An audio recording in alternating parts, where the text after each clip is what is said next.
Welcome to our podcast series on the Nazareth Building, a 60-bed residential aged care home, an extension of Holy Family Services Aged Care, designed as a place for hospitality, love and acceptance. I am Sister Grace, and I invite you to join me as we explore how this new space builds upon Holy Family Services' legacy of compassionate care, carrying it into the future. Well, Liz, welcome to our podcast series on the Nazareth Building. It is very exciting time to not only to have you, but actually to be where we are, preparing for this big opening of the fantastic, I believe, place for people to live. But first thing first, so would you like to say a few words about yourself, your role for the Constructive Dialogue Architects, and your role in our project, please?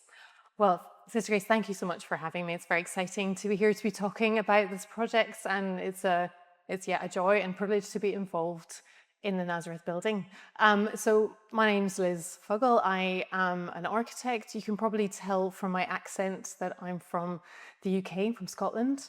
And when I moved to Australia, I was really very keen to work with providers like yourselves who understand the importance of the design of the environment for residents and for staff. And so it's been a joy and a privilege to be involved in the project. My role at Constructive Dialogue, I've been working with Nick Seaman and the rest of the team for 4 years now. And I head up the strategy team currently. So that's there's three main teams in our office. There's strategy, there's design and documentation, and there is construction. And so I am heading up that team at the moment. That's wonderful. Thank you so much for this spot. And of course, we will ask you a little bit more specific questions because you said there are different teams working on different things. Yeah. We heard in the episodes 2, Nick sharing with us a lot about the food, nutrition, how different the Nazareth Building will be to any standards institutions which provide residential aged care. So I'm very interested not only in what we are up to, but what is different. If my mom and my dad want to go into this particular Nazareth Building part of the aged care, what would be there in them? So let's unpack them a little bit one by one. And I will start with the question which I believe it's actually important. So far, what are you most proud of that you are bringing to this project? Yes, right. Well, there's lots of things I think I'm very proud of in this project. It's such a lovely building. One of the major things I love is around the use of the first floor. It's a 2-story building. There's the ground floor and first floor. There are often in aged care environments, the first floor or upper levels can be like the poor cousin to the ground floor. So the ground floor has great outdoor access. It has better access to public amenities. But the first floor and above those levels often can just not be so good. And so I was very keen that on the first floor, people would get brilliant access outside and really good daylight, and it would be even a higher quality experience to live on the first floor. So the building's divided into 4 households. There's 2 on the ground floor, 2 on the upper floor. Of 15 people will be living in each household. And on the first floor, we have these beautiful balconies that wrap around a courtyard, a very generously sized courtyard. And every bedroom will have direct access out to a balcony space. And then I just love the idea that people will be able to immediately leave their bedroom and look down over this courtyard and have that lovely experience of being outside, which I think is quite rare to have that easy access outside on the first floor. So let's talk a little bit more about that courtyard. You said that it will be accessible from the first level and from the ground floor.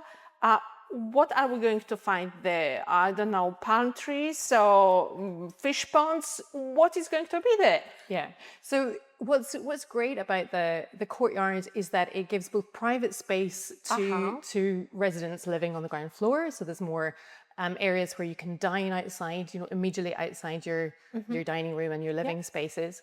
But then there's also more communal areas where people can gather to do more gather as a group and do kind of community focused events. So there will be lovely water feature, and there'll be lovely places to sit, and there'll be a variety of different features. So you can choose where to go, and you can wander to different spaces, and then you can come back to your home as well. So I think it'll be a lot of trees, some trees, a mixture of planting, some lovely trees that will change with the seasons and connect people to the changing seasons and nature, which is so important.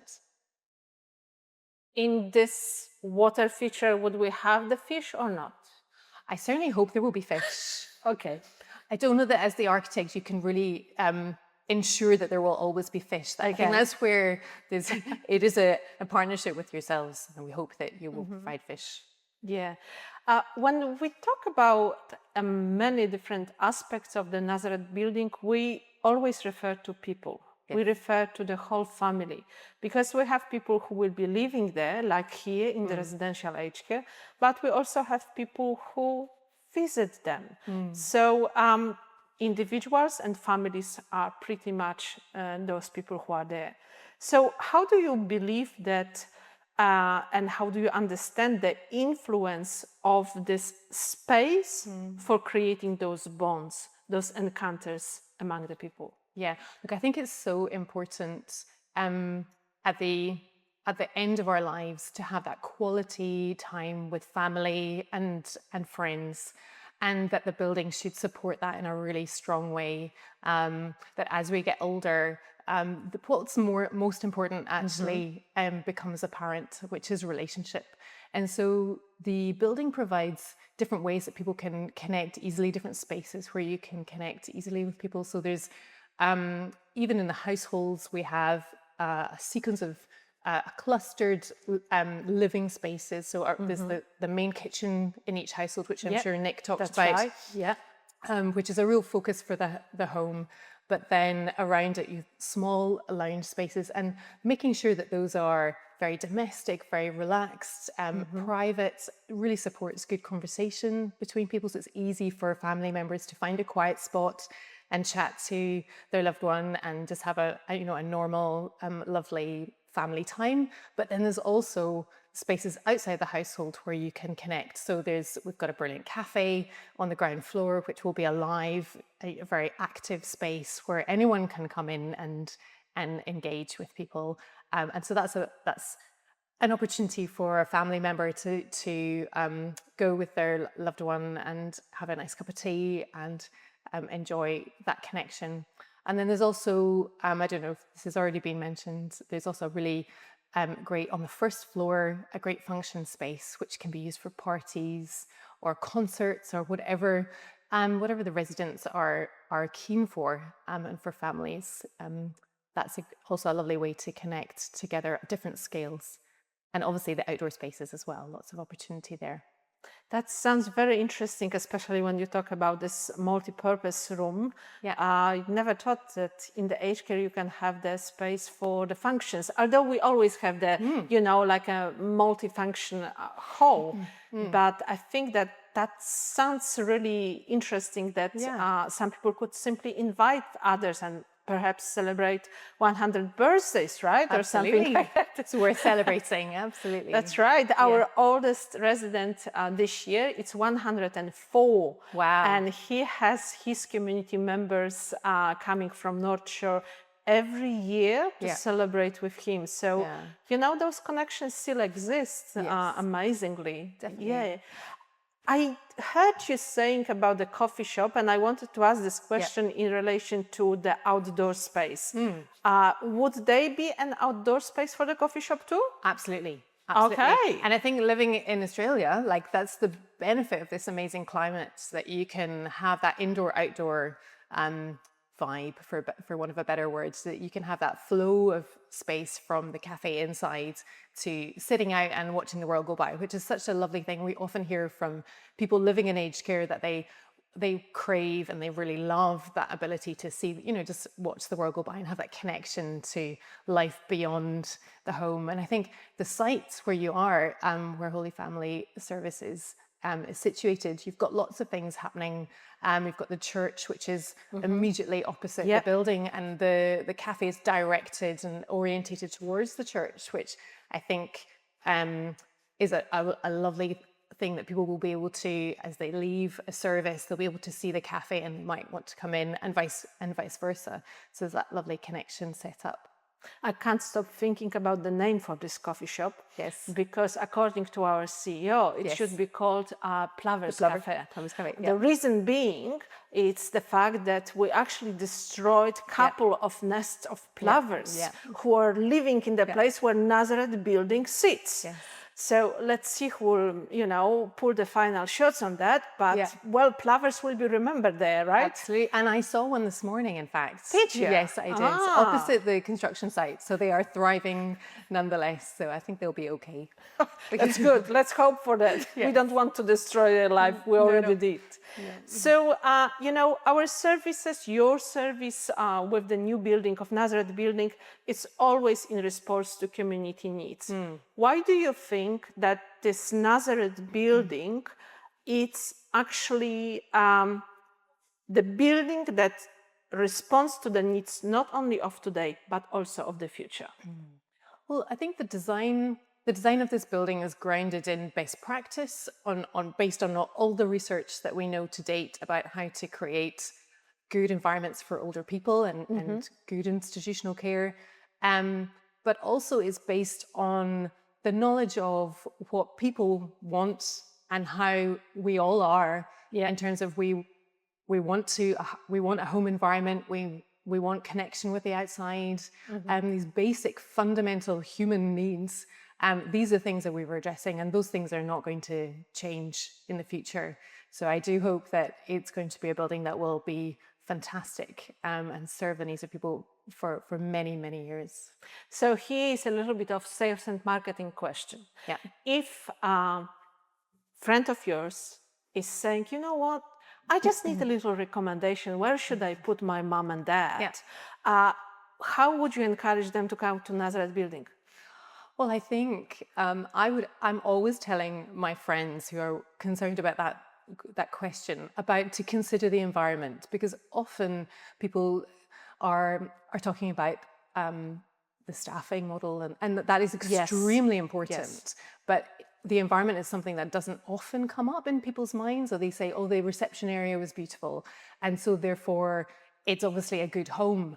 But I would say you need to be more critical. You need to look at the spaces where your mum or dad or your auntie is going to live, actually going to be, and say, is this somewhere they can feel at home? And I think the Nazareth Building is somewhere that is going to be a rich home that will provide people with real independence and a sense of being themselves, and lots of opportunity, freedom of movement, access outside, all these things, ability to cook in a kitchen. Those things are actually often quite rare in aged care homes nowadays. So that's so true. And in the previous episode, Nick finished by saying that he hopes that Nazareth Building will be a home.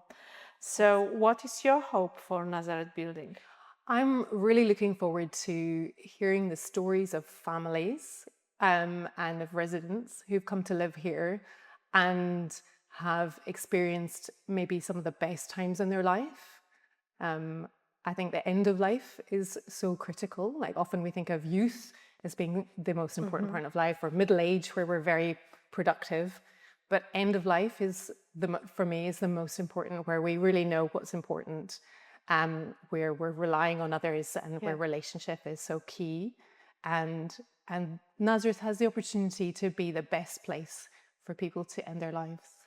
And historically, Nazareth, I'm sister of the Holy Family of Nazareth, who are the owners of this place. Nazareth was the place where Jesus was born. That's what we believe in our faith. And the translation of, of the places which are very, very precious to us as a congregation and to us as Christians, really need to find I would say, vision coming into reality in this place. So if there is a little bit of the connection between the big Nazareth back where Jesus, Mary and Joseph were and to this place which you help us to build, then I think we will all be into something very big and what will last forever. Any final words from you, Liz? I was just thinking about that phrase you were talking about Nazareth and how, was it Nathaniel said, can anything good come from Nazareth? Yeah, that's exactly right. Well, I think this is a very good thing that is also going to come from Nazareth. I think there's many good things, and the holistic way that Holy Family Services and the Sisters of Nazareth approach care is translated into this building and will be very powerful in the years to come. And you know what is the second verse after that question? Can anything good come from Nazareth?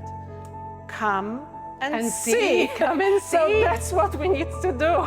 We need to invite people to come and see. And I hope very, very soon. Thank you so much, Liz, for everything what you have done and for your time. Thank you so much. Thank you, Sister Grace.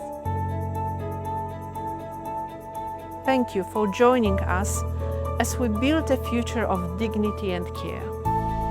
The Nazareth Building, an extension of Holy Family Services Aged Care, continues our shared commitment to those we serve. To see our progress or learn more about the 60-bed Nazareth home opening in 2026, visit holyfamilyservices.com.au, our future. We look forward to sharing more of this journey with you. We care about the same people you do.